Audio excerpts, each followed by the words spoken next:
Great, so welcome back, everyone. I hope everyone got a chance to take a little break. For those of you who might be joining late, my name is Janet Freeberger, and I'm the director of LEARN's Innovation Hub.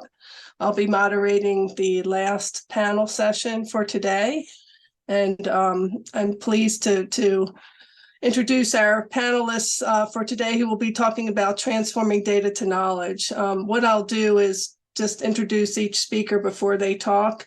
And as we did in the last session, each speaker will talk for about 10 minutes, and then we'll have time to field some questions after each of them finishes. So I'd like to start by introducing Devin Woodfield. Mr. Devin Woodfield is a data analyst at Intermountain Health with a primary focus on rehabilitation services.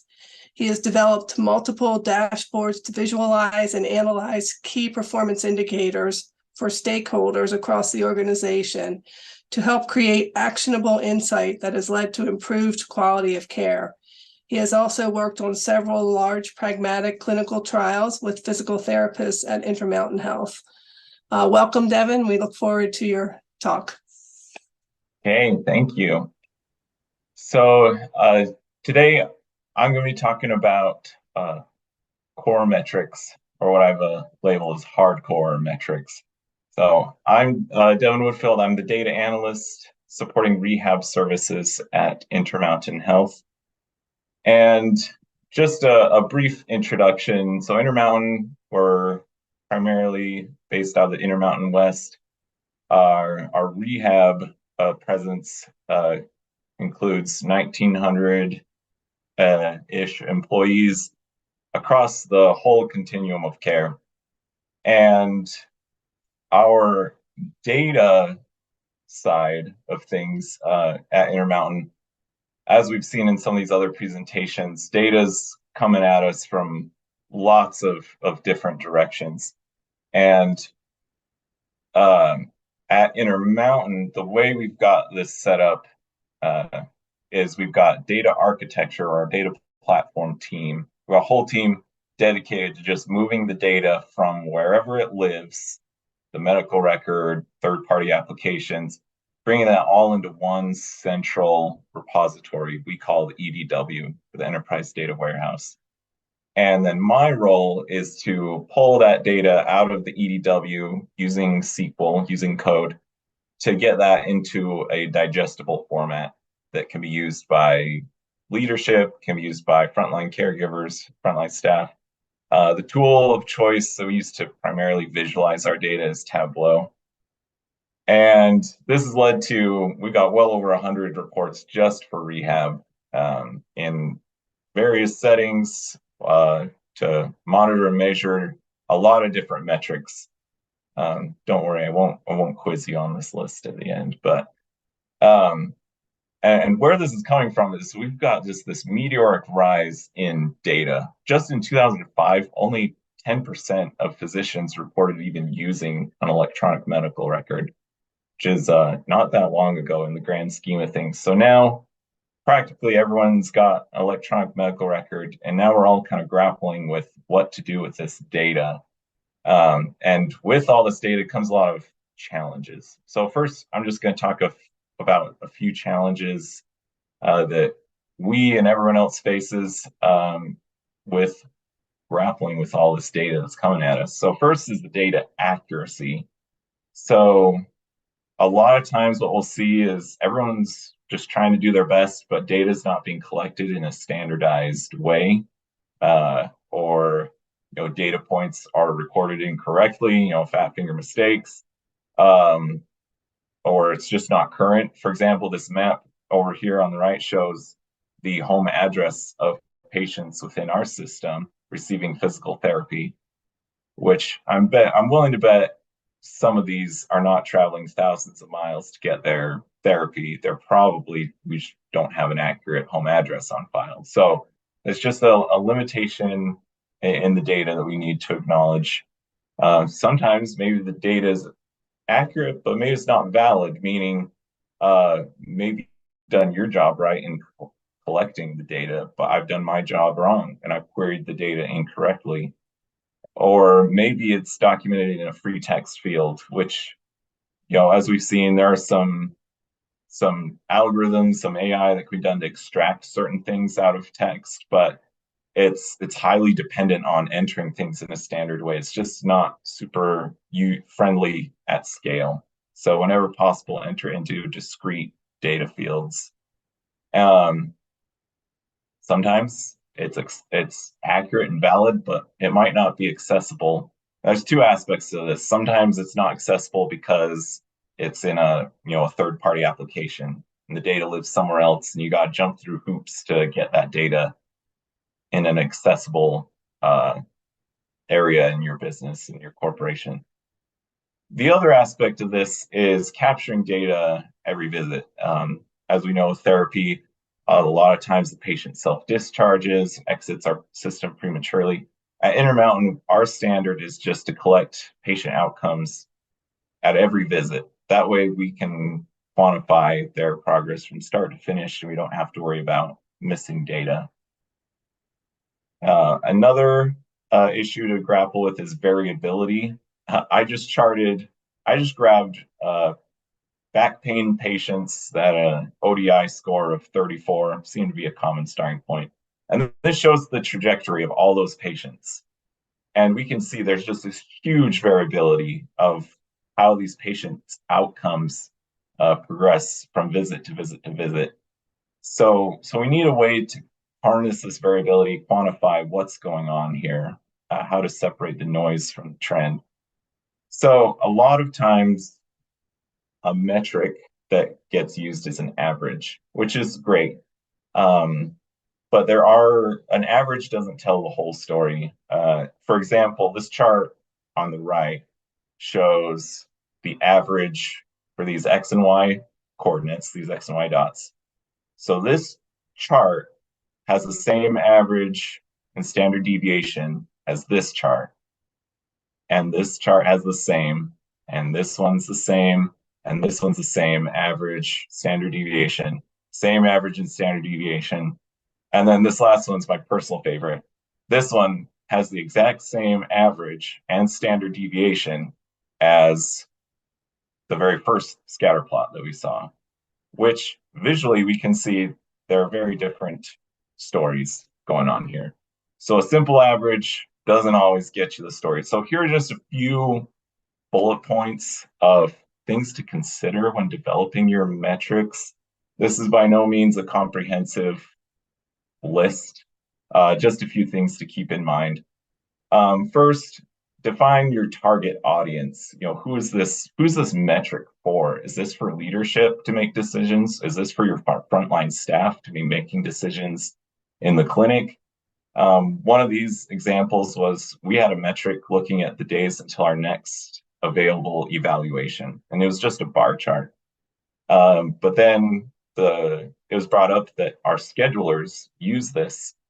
And so we redesigned our metric to be displayed in more of a calendar format because we had the audience, our target audience in mind. And then the adoption of this report just accelerated so much more because it was in a much more usable format.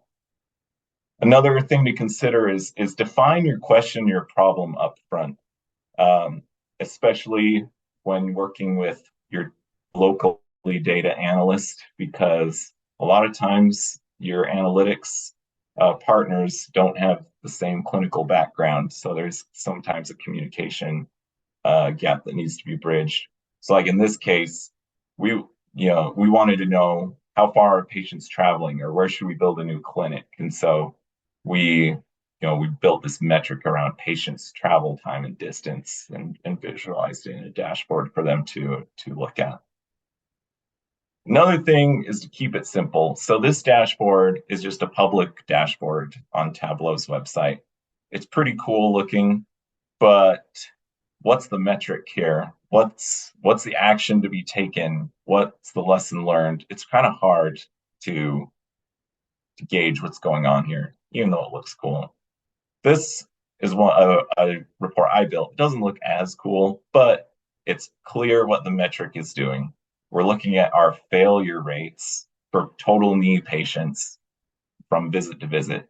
So the total knee population, you can see as they go from visit to visit, the that failure rate, it gets better and better until we kind of plateau out where more visits doesn't necessarily provide more benefit. So, but they can use this for their clinic, for therapists individually, or for the system as a whole to gauge the progress of their population. Another thing is to choose the right metric. Looking at acute rehab space or rehab services in the hospital, the hypothesis was our therapy interventions are likely helping reduce length of stay. And so they said, well, let's look at length of stay for those patients receiving therapy versus those that didn't receive therapy. And then this is how it came out. And, this is obviously a little misleading because those patients that need therapy are generally those that require a little bit more intensive care, where those that are not receiving therapy are generally a little bit healthier, a little more mobile. They can be discharged a little bit earlier. And so then that, this was the wrong way to visualize, the wrong way to measure this impact of therapy on the length of stay. So now, next step, we're looking at comparing apples to apples by getting, similar severity patients and comparing how therapy interventions affect within those levels. Another metric evolution story is, this was like my first dashboard that I built, looking at volumes of patients in our system, which was cool. But then I got feedback, we already know who our big facilities are, we already know that they see a lot of patients. What we need to know is how efficient are we being? So then we brought in, the next iteration of this was to bring in how many hours we're working, and then how many units are we billing for those hours we worked, which then provides more insight into, how efficient are we being at these different facilities, who's overworked, who's understaffed, who's overstaffed, to make more insightful decisions off of that. Another iteration or another version of this metric evolution is looking at our failure to progress rate for our ROMS patients that we were talking about earlier. So this is showing their patient outcomes. Initially, an average score could be taken, but then that doesn't really give us as much insight as looking at the percentage of patients that make a 10-point improvement, that minimal clinically important difference improvement. But then we realized, if a patient comes in at a 91, they can't make a 10-point improvement. They're hitting the ceiling effect. So okay, let's implement a ceiling effect. They have to make a 30% improvement. They're 80 or above when they come in for their first visit.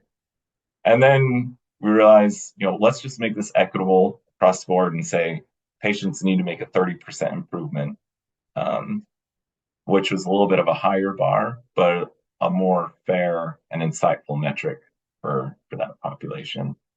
So just in summary, these are some things to keep in mind when you're developing your metrics.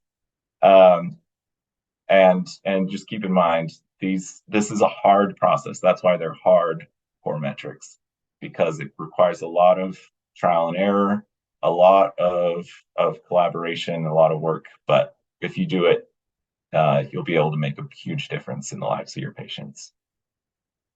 Thank you. Thanks very much, Devin. That was great.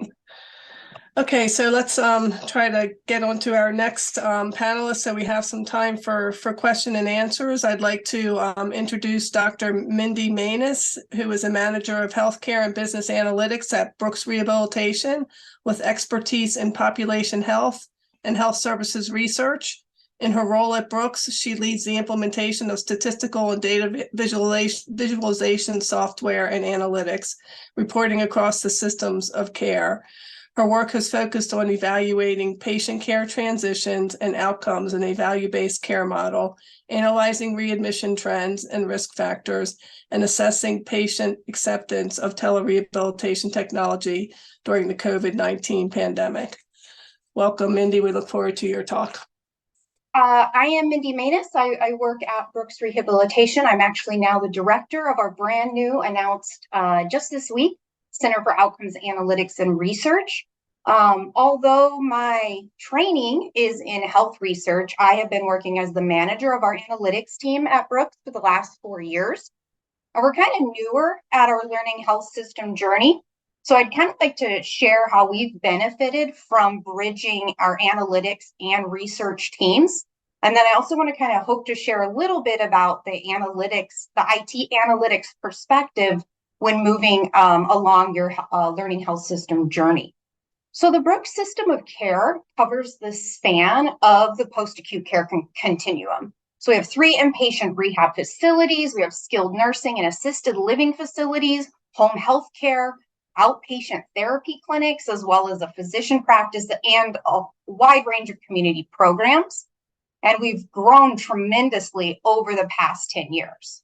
And so this is amazing for our patient care, but we've certainly had challenges when it comes to integrating data, both for research and for analytics purposes. So just to kind of give you an idea, we currently utilize 5 disparate EMRs for our different service lines.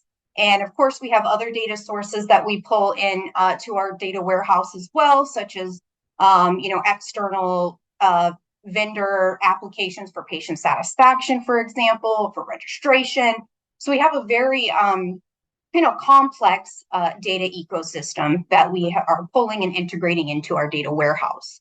And we've really spent the last few years building our foundation, which is now putting us into a really good place to start to use our data more effectively for operational, clinical, and for research needs. So I think kind of beginning a learning health system journey can be kind of daunting to think about it, like kind of where do you start? We had a fairly robust data warehouse built already, but to kind of move that forward, these are 3 questions we asked ourselves and kind of worked around that. So who can we bring together to form a unique data team that will support the needs of our organization? And that would include our operators, our clinicians, researchers, and others.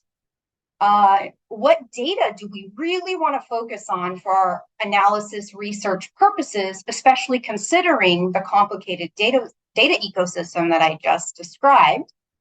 And then how do we better identify internal analytics projects that are coming into the data team that have research potential? So the first question we kind of tried to tackle is who can we bring together to form a unique but small data team that will support the needs across our system of care? So we pulled together what we call our data solutions team. And this is comprised of 2 sub-teams.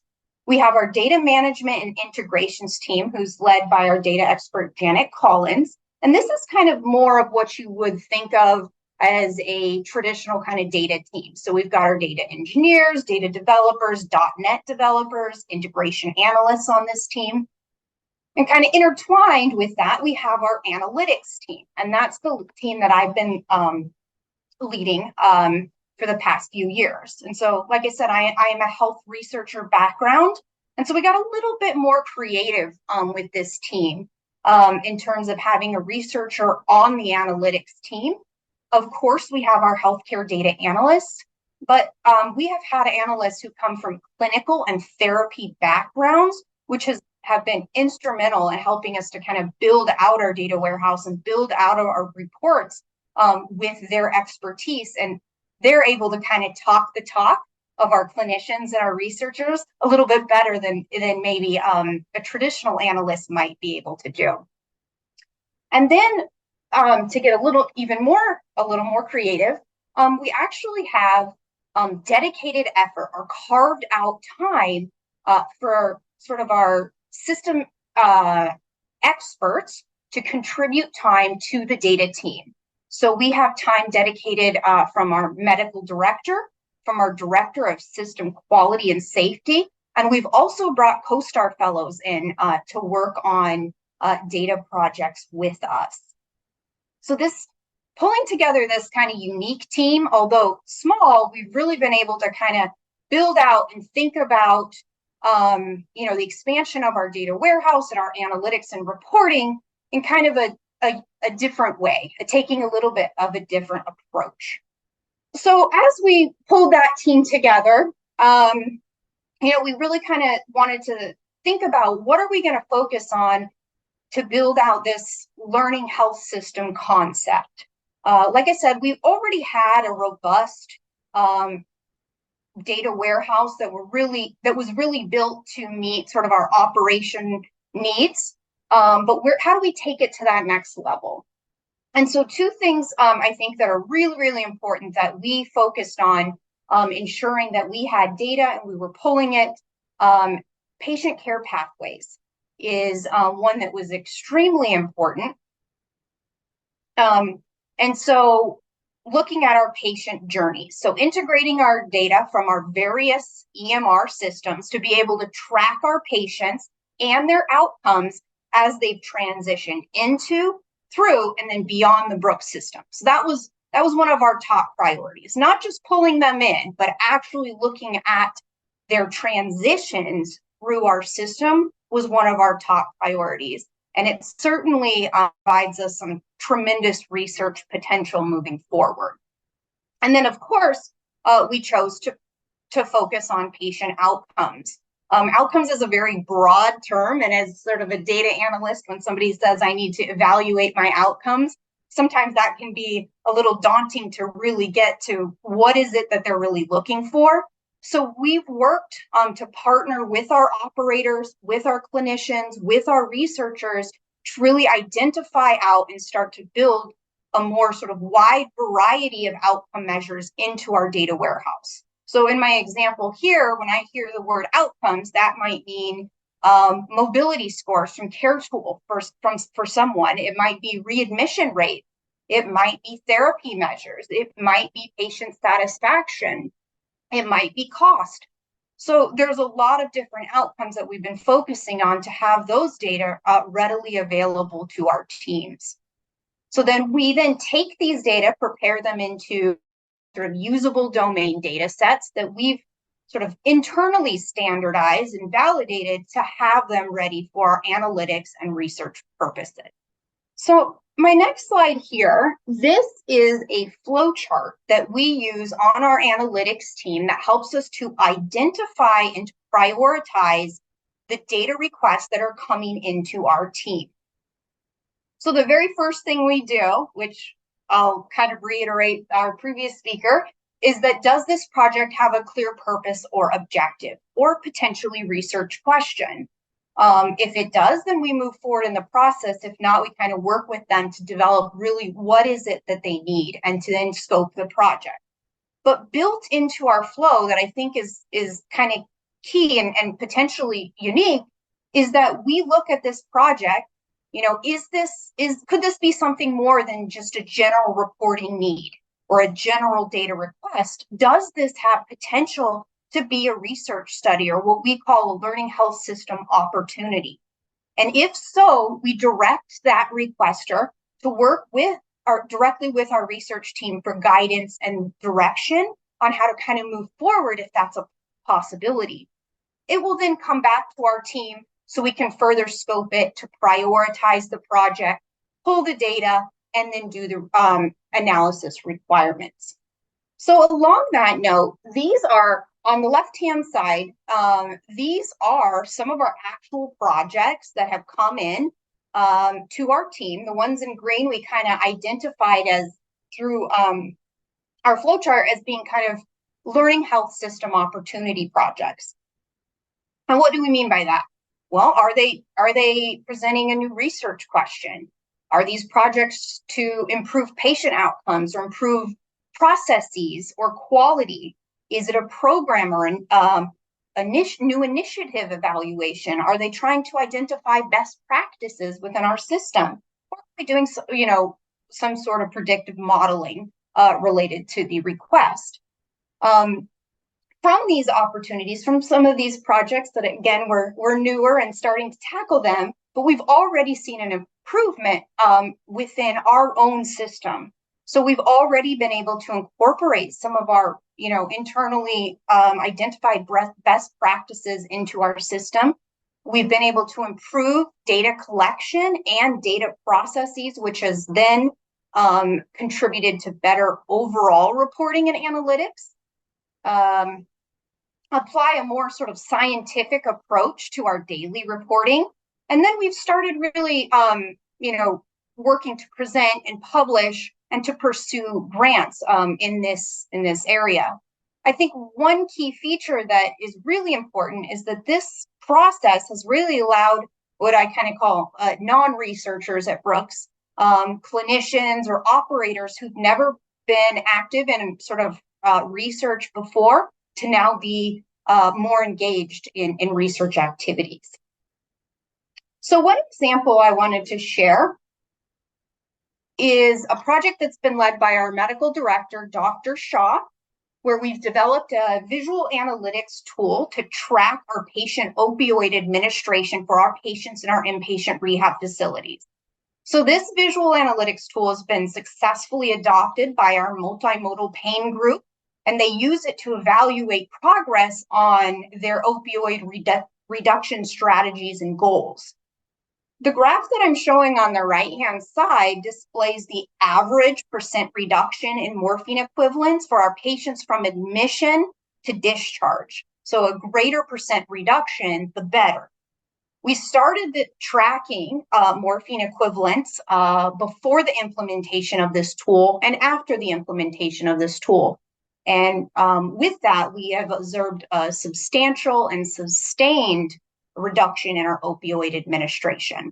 This tool is live, and our pain group uses it regularly in their meetings to help guide their controlled substances and opioid strategies.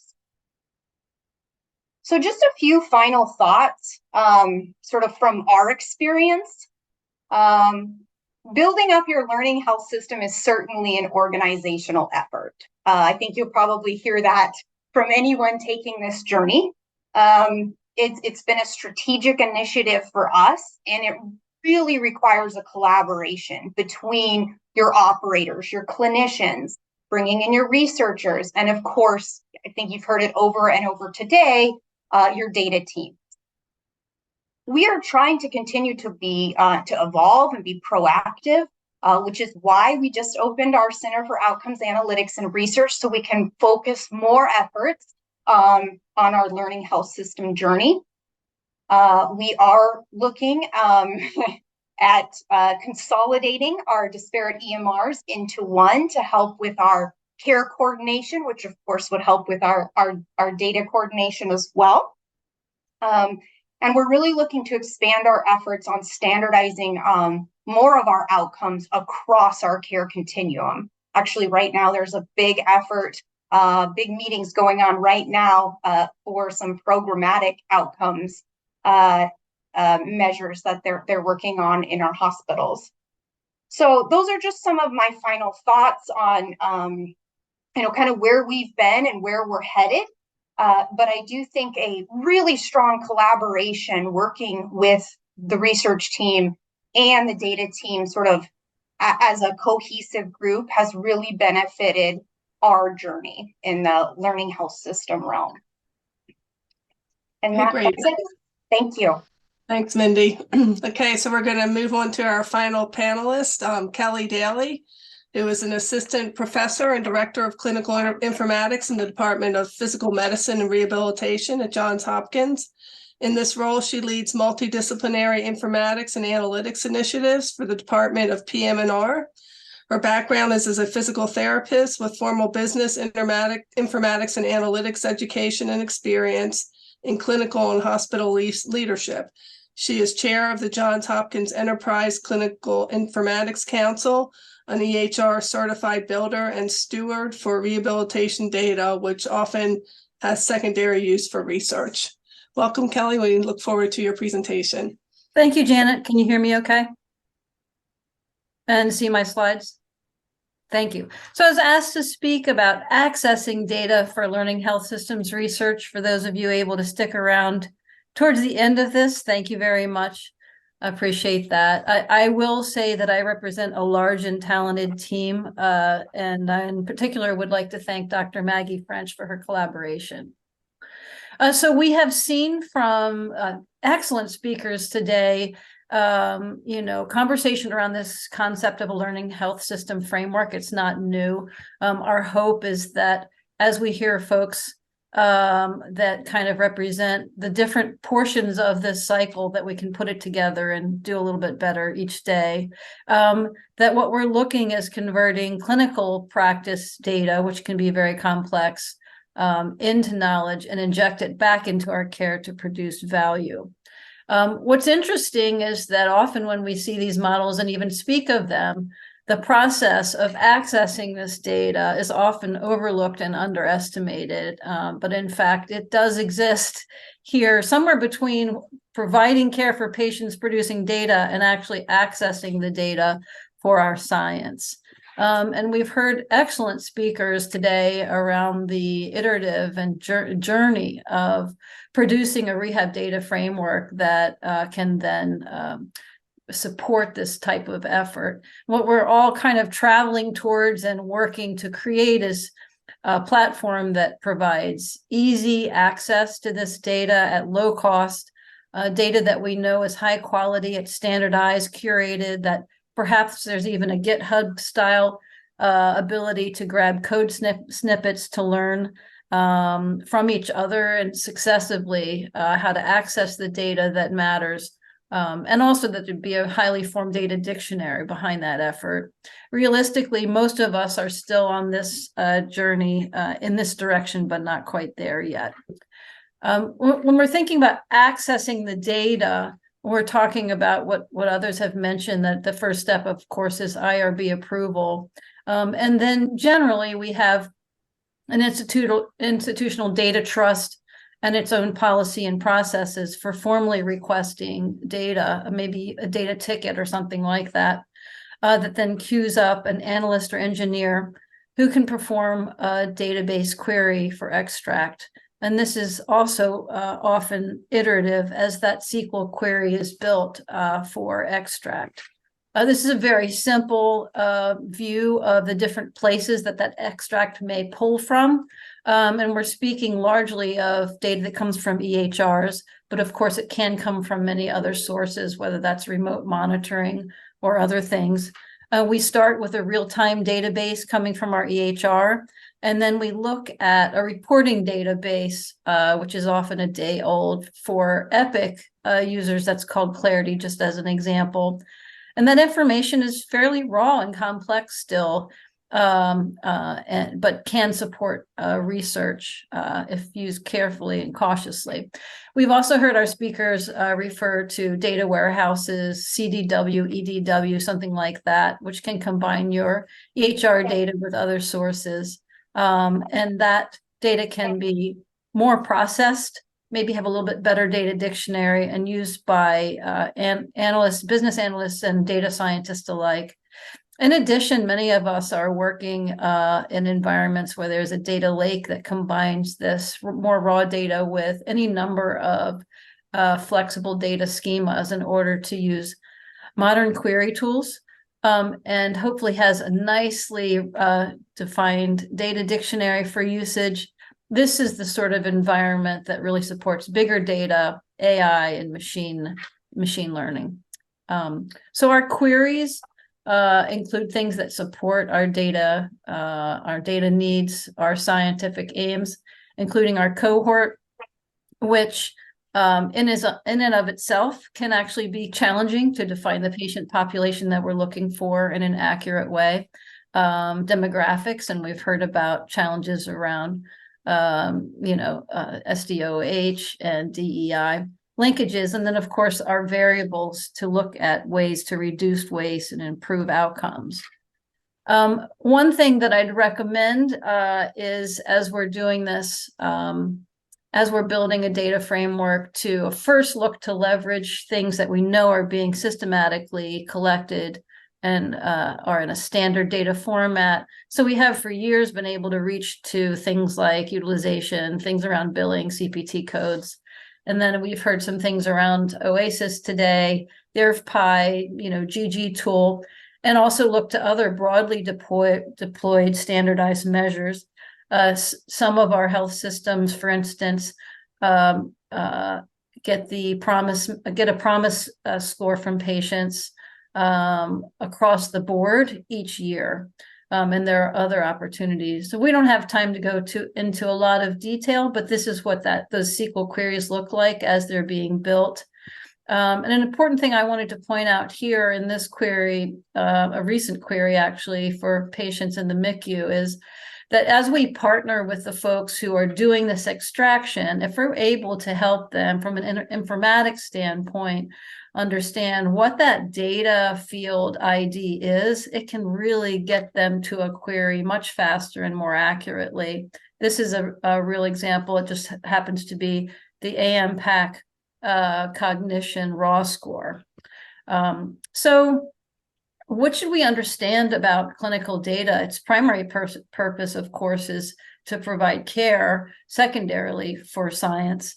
And EHRs have only more recently developed a more standardized model rehab content, but still it's not entirely codified in SNOMED, LOINC, and OMOP, and that work needs to be done. We've heard a little bit about that today, but many of us are kind of partway there, and there are concepts that seem obvious conceptually that aren't so obvious when we're looking to access that data and set up queries. So even something like discharge measures may not be clearly obvious, and we need to do work. So we heard from Intermountain about collecting outcomes each visit, for instance, or defining a cohort of patients with acute stroke may not actually be easily accessed and requires some work to do.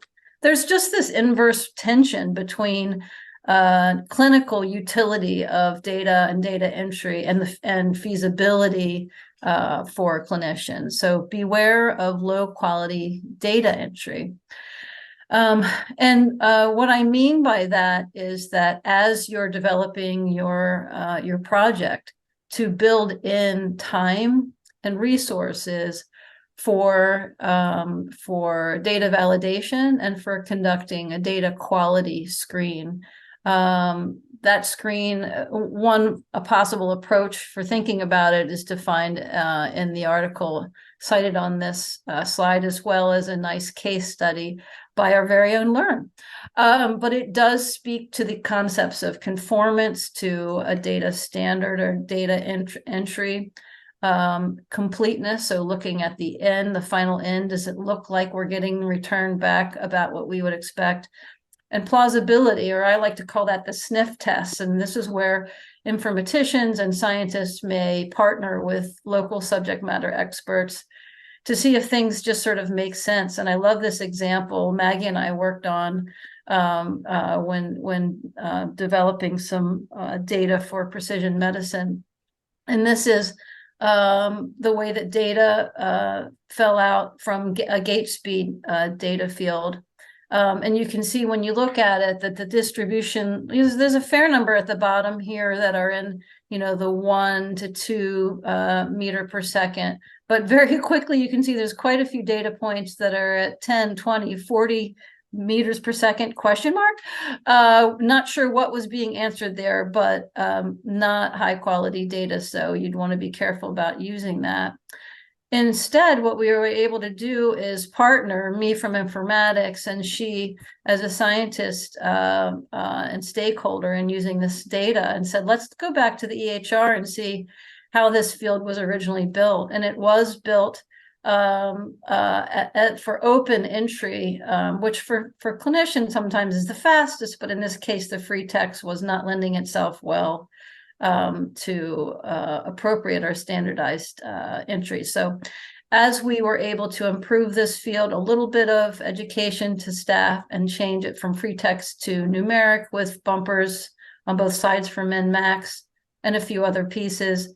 The next time we looked at data coming from the same field in the EHR, it fell out in places in sort of where you would expect it, 1 to 2 meters per second. So there are other ways in the EHR build that lends itself to data accuracy. So I hope this hearing different speakers today and our perspectives around access of data helps to paint a picture that if you're working on a scientific inquiry, if you're working on a research project within a learning health system, consider really working closely and partnering with those in your health system that complement your skill set. So will you be working with a data model certified analyst, the person who does the extracts for you, or will you do the extracts yourself with your own SQL queries?